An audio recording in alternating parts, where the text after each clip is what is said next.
Voici un nucléide, ça c'est le symbole d'un nucléide. Donc des nucléides, ils peuvent être des ions nucléides, ils peuvent être chargés ou non chargés. Donc voilà un nucléide. Quoi d'autre? Voilà un élément aussi. Il faut parler de l'élément, c'est quoi?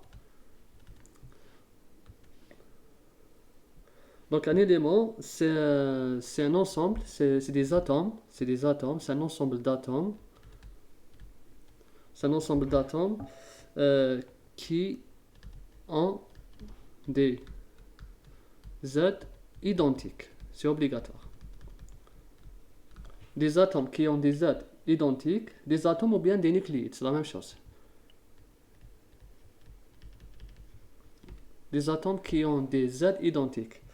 C'est-à-dire, si je prends X 17 35 chargé et X 17, on va dire 35 toujours, mais non chargé, là c'est un ion et là il est neutre. On dit que ces deux noyaux, ces deux nucléides appartiennent, appartiennent au même élément. Ils appartiennent au même élément. Pourquoi? Parce qu'ils ont le numéro atomique identique. C'est obligatoire. Maintenant, si j'ai deux nucléides, par exemple le même 17, 35 et par exemple un deuxième nucléide 18. Là, je pense que c'est 40. Est-ce qu'on peut dire que ces deux-là sont appartiennent au même élément? Non, ils n'appartiennent pas au même élément. Ils n'appartiennent pas au même élément. Pas au même élément. Pourquoi? Parce qu'ils ont des Z différents. Comme leurs Z sont différents, donc ils ne peuvent pas appartenir au même élément. Voici la condition. Pour que les atomes appartiennent au même élément, ils doivent posséder le même Z, obligatoire. On termine par la dernière définition, les isotopes.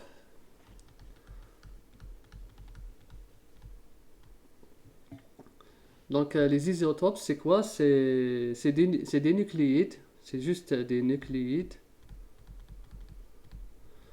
avec le même Z. Leurs Z sont identiques, le même Z, c'est-à-dire identiques, mais différents N. Ou bien on peut dire OUA. Donc les isotopes, ils ont le même numéro atomique, mais ont des nombres de neutrons différents. Quand on parle de nombre de neutrons différents, ça veut dire qu'on parle de nombre de masse, puisque le nombre de masse est égal à Z plus N. Si le N change, forcément le A change. Le Z reste constant. Là, on donne quelques exemples. Deux isotopes, regardez là. On prend cet isotope, ces noyaux, et ce noyau. 14. Là, on voit bien, ces deux-là, c'est des isotopes. Pourquoi c'est des isotopes? Car ils ont le même Z. Le numéro atomique, c'est identique. Et leurs A sont différents. Donc, si les A sont différents, on dit que c'est des noyaux ou bien des isotopes qui appartiennent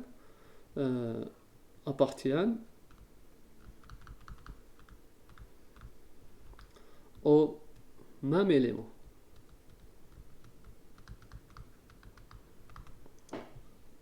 Là, on a des isotopes du même élément.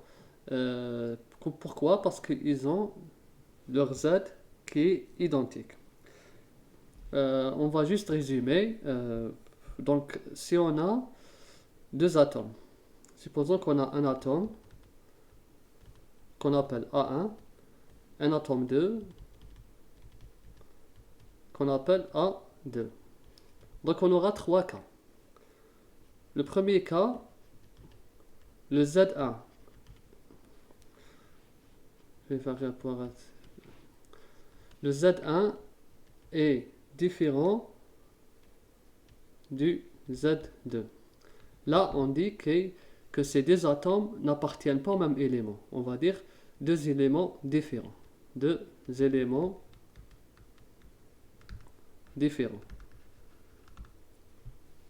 Ensuite, dans le deuxième cas où Z1 est égal à Z2, on dit que appartiennent au même élément. C'est le même élément ici. On parle du même élément.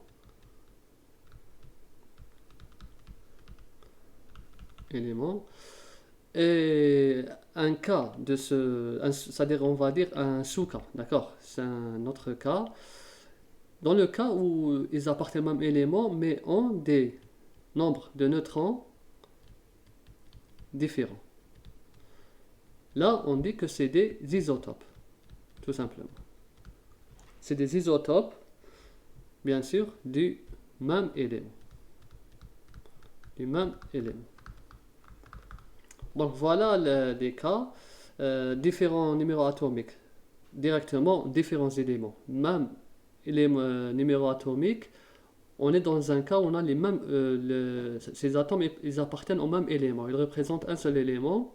Ici, ces deux atomes qui appartiennent au même élément ont différentes différents nombres de masses ou bien différents nombres de neutrons. Donc on est face à des isotopes. Voilà pour le rappel. Maintenant, on revient à notre exercice.